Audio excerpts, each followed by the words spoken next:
বাংলাদেশের রাজনৈতিক অঙ্গনে একটি আলোচিত ও বিতর্কিত প্রশ্ন ক্রমশ জোরালো হচ্ছে। ধর্মভিত্তিক রাজনৈতিক দল জামায়াতে ইসলামী যদি কখনো রাষ্ট্রীয় ক্ষমতার মালিকানায় প্রবেশ করে, তবে কি তারা টিকে থাকতে পারবে, নাকি মিশরের মোহাম্মদ মুরসির নেতৃত্বাধীন মুসলিম ব্রাদারহুড সরকারের মতো তাদেরও পতন অনিবার্য?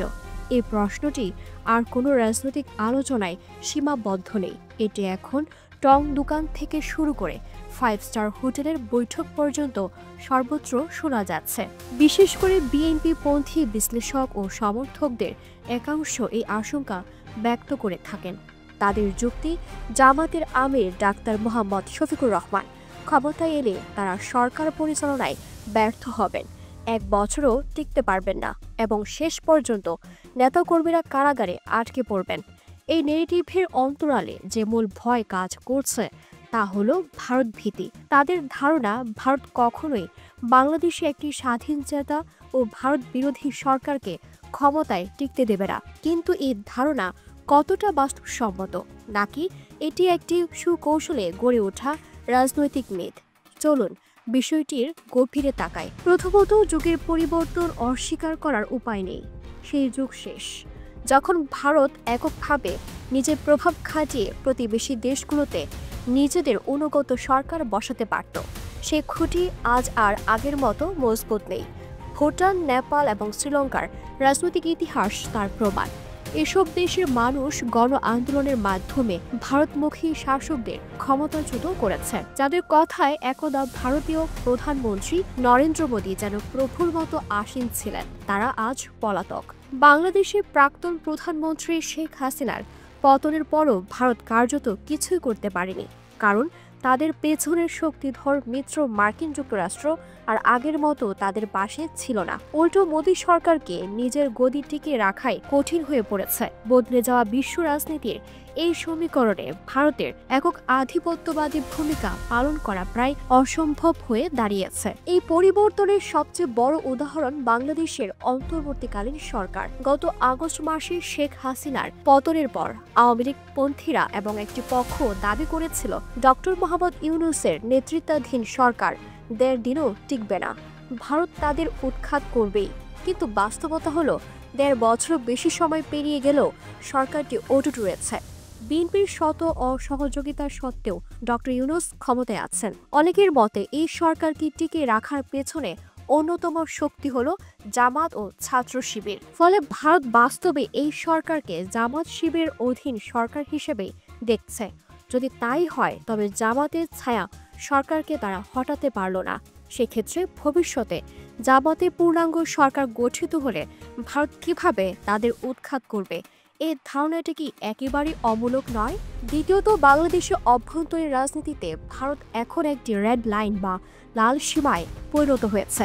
সাধারণ মানুষ অনেক কিছুই সহ্য করতে পারে, কিন্তু ভারতের তাবেদারি করে ক্ষমতায় থাকা কোনো দলকে তারা মেনে নেবে না। এমনকি আওয়ামী লীগকেও মানুষ গ্রহণ করতে পারে যদি তারা নীতিগতভাবে ভারত বিরোধী অবস্থান নেয়। কিন্তু ভারত পূজারী কোনো দল, তা বিএনপি হোক কিংবা জামাত, জনগণের সমর্থন পাবে না।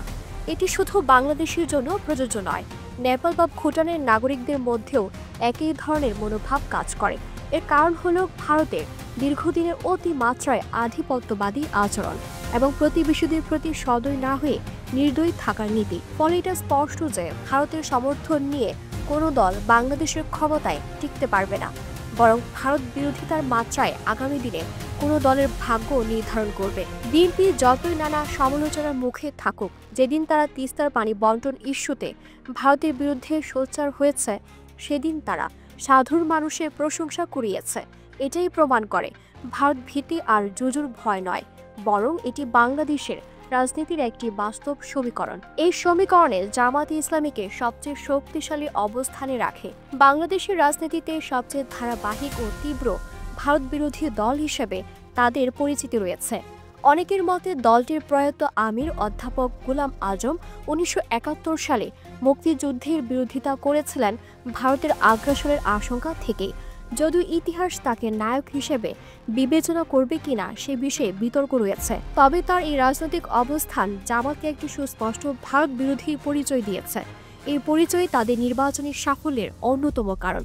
লক্ষ্য করলে দেখা যায় জামাত এখন পর্যন্ত যতগুলো আসনে জয় লাভ করেছে তার অধিকাংশই সীমান্তবর্তী এলাকায়, কারণ এসব এলাকার মানুষ ভারতীয় সীমান্তের কাছাকাছি থাকার কারণে ভারতের অত্যাচার ও আধিপত্যবাদের শিকার বেশি হয়। তারা মনে করেন জামাতে ইসলামী একমাত্র শক্তি যারা ভারতের বিরুদ্ধে সোচ্চার থাকতে পারে। ৫৪ বছর পর আজকের প্রজন্ম যে ভারতের রূপটা দেখছে সেটাই যেন আগে ভাগে আজ করতে পেরেছিল জামাত। এমনকি ঢাকা বিশ্ববিদ্যালয়ের কেন্দ্রীয় ছাত্র সংসদ নির্বাচনে ছাত্র শিবিরের প্রার্থী সাদিক কায়েমকে যখন পাকিস্তানি বলে আক্রমণ করা হয় তখন অনেকেই তাকে ভারত বিরোধী হিসাবে দেখেন এবং তিনি সর্বোচ্চ ভোটে জিতে আসেন। ডাকসুর এই ঘটনা আরেকটি গুরুত্বপূর্ণ বিষয়ের ইঙ্গিত দেয়। ডাকসু নির্বাচনের ফলাফলের রাতে অনেক বুদ্ধিজীবী এবং সাবেক শিবির নেতা ছাত্র শিবিরকে পরামর্শ দিয়েছিলেন ছাত্রদলের সঙ্গে আপোষ করে অন্তত জিএস পদটি ছেড়ে দিতে।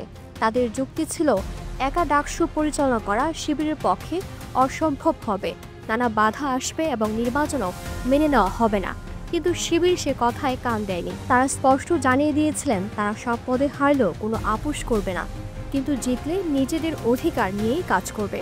এরপর যা হয়েছে তাতে শিবিরের নেতৃত্বাধীন ডাকসু কার্যকরভাবে চলছে বলে অনেকে মনে করেন। এটি প্রমাণ করে যে তারা চাপ সামলে প্রশাসনিক দক্ষতার পরিচয় দিতে পারে।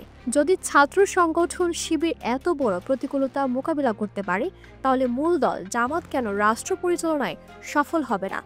আন্তর্জাতিক অঙ্গনেও জামাতের অবস্থান অনেক শক্তিশালী বলে দাবি করা হয়। বিএনপির তুলনায় জামাতের বৈদেশিক সম্পর্ক অনেক বেশি সুদৃঢ় বলে মনে করা হয়।